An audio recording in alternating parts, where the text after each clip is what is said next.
Yang namanya alam kita nggak tahu, gunung Merapi meletus pada waktu itu blar gitu kan. Nggak tahu bagaimana dengan kolam sebesar-besar itu 15 kolam mati, punah.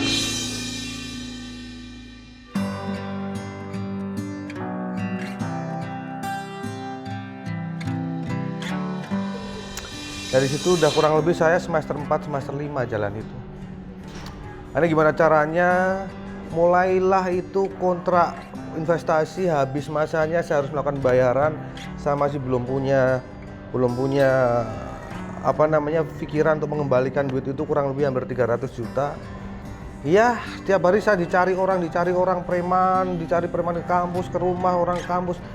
Ada saya pusing ya kan, saya tinggalkan kuliah saya karena memang waktu itu kalau enggak udah semester 5 atau hampir TA ya, pada waktu hampir TA saya nggak lanjutin TA, saya nggak wisuda, saya pergi Kalimantan, saya kerja di kelapa sawit jadi tukang panen kelapa sawit ya kan, untuk menghindari karena saya dikejar-kejar sama preman, sama orang-orang untuk minta duit mereka dikembalikan, duit investor itu pada dikembalikan. Tapi saya gimana, duit 300 juta pada waktu itu 2010 ya kan, itu termasuk duit yang banyak banget kalau menurut saya. Sekarang aja masih banyak 300 juta.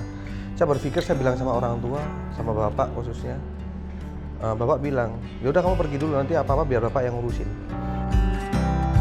Di sana berpikir bagaimana cara mengembalikan, tetap ada yang namanya pikiran untuk mengembalikan. Namanya utang itu ditanyainya di akhirat berat bos, gitu. Jadi saya mau nggak mau harus pergi sana. Saya bagaimana caranya, saya harus bikin bisnis baru, saya kumpulin modal 1,5 tahun saya jadi pemanen sawit di daerah Senabah, Sambas, dari Sambas, dari Pontianak ke Sambas itu kurang lebih 6 jam. Dari Sambas ke Senabah itu masih nyebrang perahu kurang lebih sekitar 3 jam. Udah bosan 1,5 tahun nggak dapat apa-apa di Kalimantan, saya coba memberanikan diri lari ke Jakarta. Nah, saya ke Jakarta pada waktu itu kerja di salah satu perusahaan swasta ya kan. Akhirnya saya bagaimana caranya saya bisa masuk, akhirnya saya diterima dengan gaji pada waktu itu 2011 2.800.000 lah di perusahaan swasta, 2.800.000. Saya kumpulin modal, dapatlah modal, sedikit dapat modal.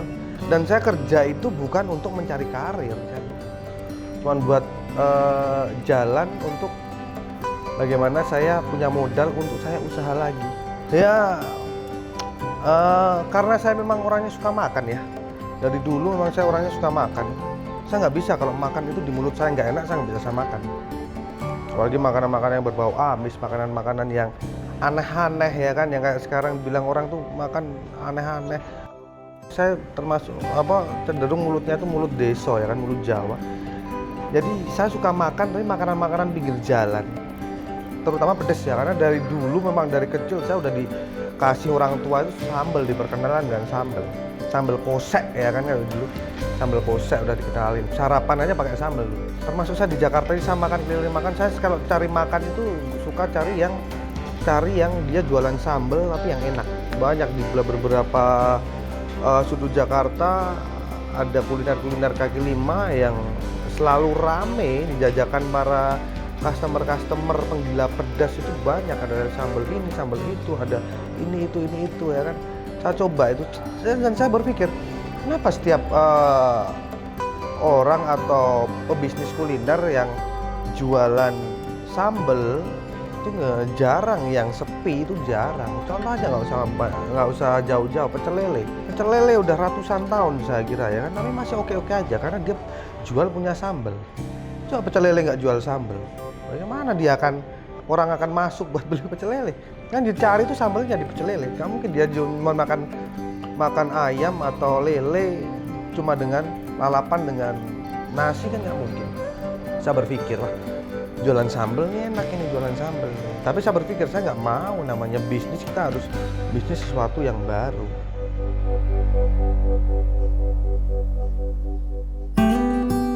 Saya mulai berpikir apa ya. Flashback lagi, saya ingat pada waktu kecil saya setiap berangkat sekolah ya kan, SD, setiap mau berangkat, ibu saya kan selalu ngetim nasi pakai ketel gitu ya, pakai ketel. Dan saya selalu disambelin sambal bawang, jadi bawang putih, garam sama cabai. Udah diulek gitu aja, jadi nggak pakai lauk apa-apa. Ambil nasinya kan, ditutul-tutul, dicobek, udah disuapin, udah enak banget. Coba saya sambal bawang itu, saya coba bikin di kos-kosan pada waktu di Jakarta. Saya campurin kacang mete. Ternyata bener, legit ya kan, tambah gurih dan sebagainya. Saya trial, flashback langsung ke depan, saya undang teman-teman kerja saya, ke kos-kosan, cobain deh sambal gua. Pada waktu itu cuma pakai tahu, tempe sama telur. Dan teman-teman itu ya paham lah situasi saya ya kan, anak kos-kosan. Dia pakai tahu satu, kalau nggak pakai tempe satu, kalau nggak pakai telur satu. Dia sambelnya nambah-nambah mulu, katanya enak, udah. Ya pada waktu itu oke lah, gue jualan sambal ini deh. Tapi nggak mungkin kalau saya jual sambal bawang ini ya kan. Tapi cuman jualannya main course-nya atau menu utamanya kayak tahu, tempe, telur, nggak mungkin. Masa iya jual telur doang, masa iya jual tahu doang, masa iya jual tempe doang, kan nggak mungkin.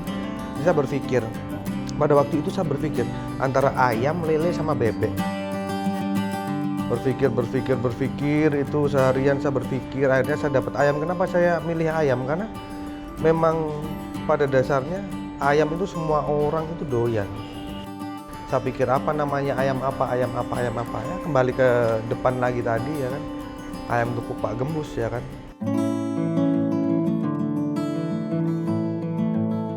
Dasarnya memang saya udah suka berdagang sih, saya suka bisnis, suka melipat gandakan sesuatu, suka yang namanya gua punya duit 1.000, bagaimana caranya duit ini bisa jadi 2.000. Ya memang dari awal saya pengen jadi orang kaya, ya gimana caranya jadi orang kaya, gua harus bebas, out of the box. Gua harus sesuai dengan apa kemauan saya, yang penting itu positif. Muda, ajar aja, masih muda, tenaga masih kuat ya kan, kenapa enggak ya kan, yang penting ada kemauan. Hilang udah namanya urat malu, urat gengsi itu nggak ada. Dorong gerobak, biarin teman-teman pada cemooh yang ini, yang itu, yang Rido gila ya sekarang jualan cuma kayak kaki lima kayak gitu, biarin. Saya anggap itu angin lalu, saya anggap bisikan-bisikan setan lah ibaratnya lah. Dan apa hasilnya? Ya itulah, ketika saya yakin saya akan bisa jadi apa yang saya inginkan, apa yang saya impikan. Saya yakin mental saya bentuk sendiri ya kan. Kemauan saya bentuk bulat, benar-benar ada kemauan, ya nyatanya bisa. Dalam jangka waktu 6 tahun, saya kurang lebih sekitar 700 cabang lebih sudah se-Asia Tenggara.